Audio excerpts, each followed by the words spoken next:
First, candles were lit early this morning at Berlin's Holocaust Memorial as people in the German capital and indeed all across the world mark International Holocaust Remembrance Day this Tuesday. It is a sombre anniversary dedicated to honouring the millions murdered by the Nazis who tried to completely wipe out Jewish life here in Europe. In all, 6 million Jews were killed. Today, the 27th of January, marks as well the 81st anniversary of the liberation of Auschwitz-Birkenau, that is, the most notorious of the Nazi concentration camps. Around 1.1 million people were killed on that site alone, the majority of them Jewish. Well, our first report this hour takes a look at how artificial intelligence is increasingly being used to generate fake images from the Holocaust. It's produced by our team in Berlin, and as our correspondent Nick Holdsworth will explain, the fabricated footage risks trivialising what was one of the darkest periods of modern history. A man playing the violin at Auschwitz, a young woman dancing at Sobibor. Images of the Holocaust that are emotionally moving, sometimes shocking, but actually entirely fabricated by artificial intelligence. At Berlin's Holocaust Memorial, many people say they have already come across such images on social media. I assume it's meant to represent Auschwitz. It's so inappropriate. Artificial intelligence can spread false information. We already have enough photographs showing what really happened. These images are very problematic. Images that stage the Holocaust while blunting the violence of mass murder. The phenomenon is alarming researchers and historians, including officials at Berlin's Sachsenhausen Memorial. Together with 50 other institutions, they are calling on platforms to restrict such content. These images undeniably change users' viewing habits, and they dilute and distort history by producing a clean, sanitized picture of what actually happened here that bears no resemblance whatsoever to historical reality. Content that is anything but harmless. Some of it is produced to generate clicks and revenue.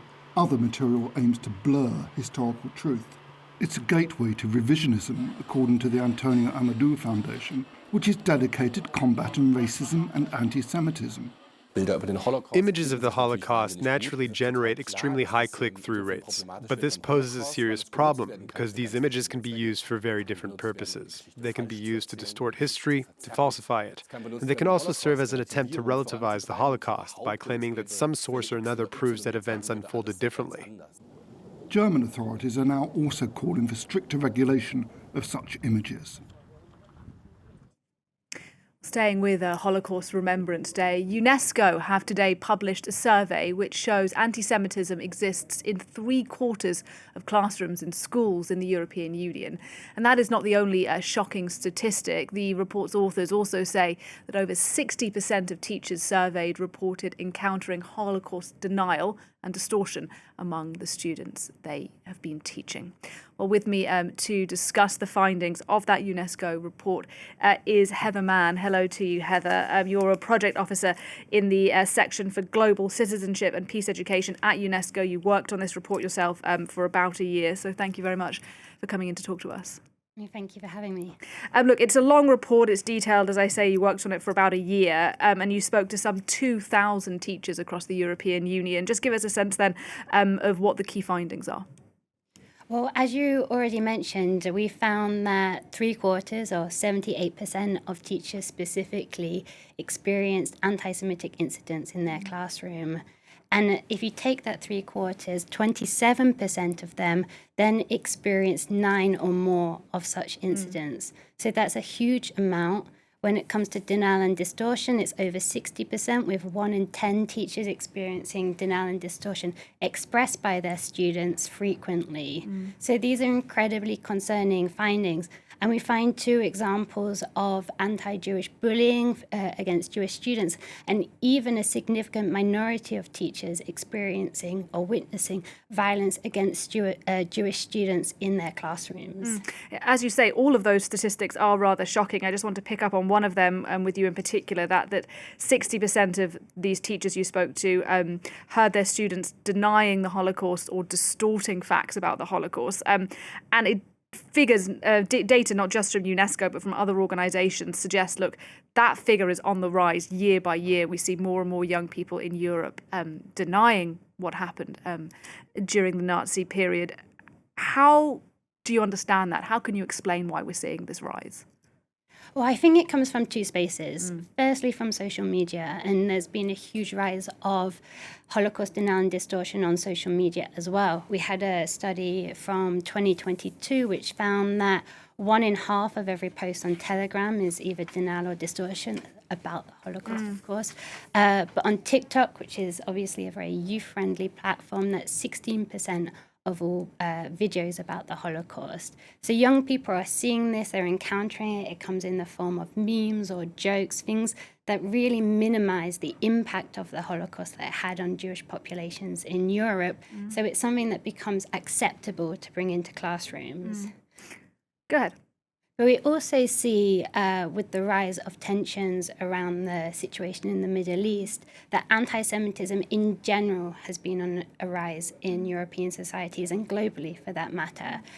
So it's become more commonplace for young people to have hostility against their Jewish neighbours or fellow classmates. But also to somehow have higher resistance to learning about the Holocaust. And that's something that teachers are reporting to us in this survey. Look, we will come on in a minute to what you think needs to be done, the kind of work that UNESCO wants to do. But I just want to pick up on another statistic from your report, that this is 42% of teachers have actually encountered other teachers being anti-Semitic. That's another particularly shocking stat from your report. Again, I mean, can you just expand a little bit on what it is that teachers are hearing their colleagues saying or doing? Yes, so we don't have that data broken down into the types of incidents, but what we also did was surveyed teachers about their personal understanding of anti-Semitism, and the results there are particularly shocking. So to take an example, 16% of teachers did not recognize the very basic anti-Semitic trope that Jewish people have a lot of money, that they're rich to be anti-Semitic. Another 13% didn't recognize that Jewish people control the financial systems or control the media to be anti-Semitic. So among teachers, there isn't this base level of knowledge or understanding to recognize anti-Semitism. And to some degree, we shouldn't expect teachers to be more knowledgeable about other populations on this particular subject, because we're also not providing them with any specific training.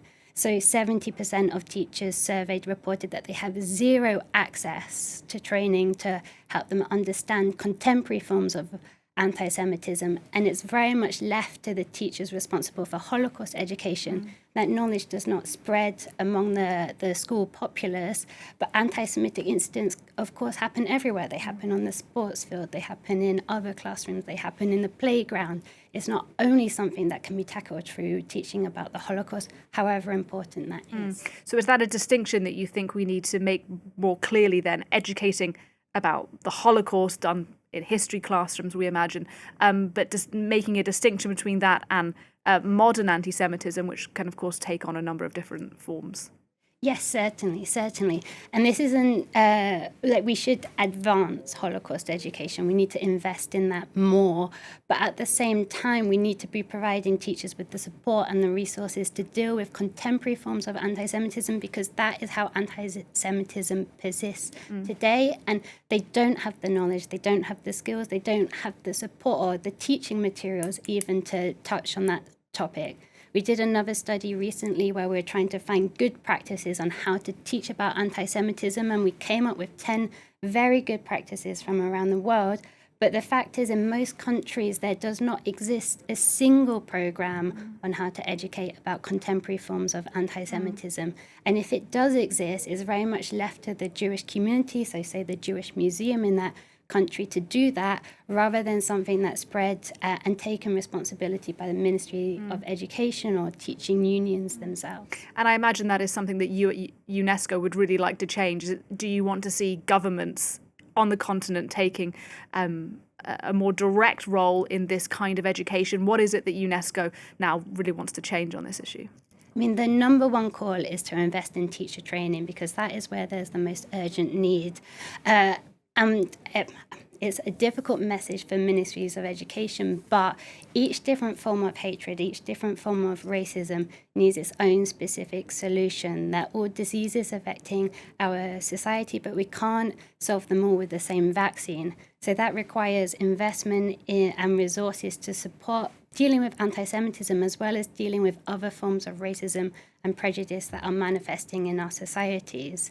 It's complex because the prejudice itself is complex, but we have, as ministries of education, as educational professionals, we have a responsibility not only to the Jewish students in our classrooms, but to all students to prevent these forms of thinking, these forms of conspiracy theories, because they limit our understanding of the world, and in the end they lead to harm, and they lead to security issues, and they lead to the restriction of the right to education to Jewish students in Europe.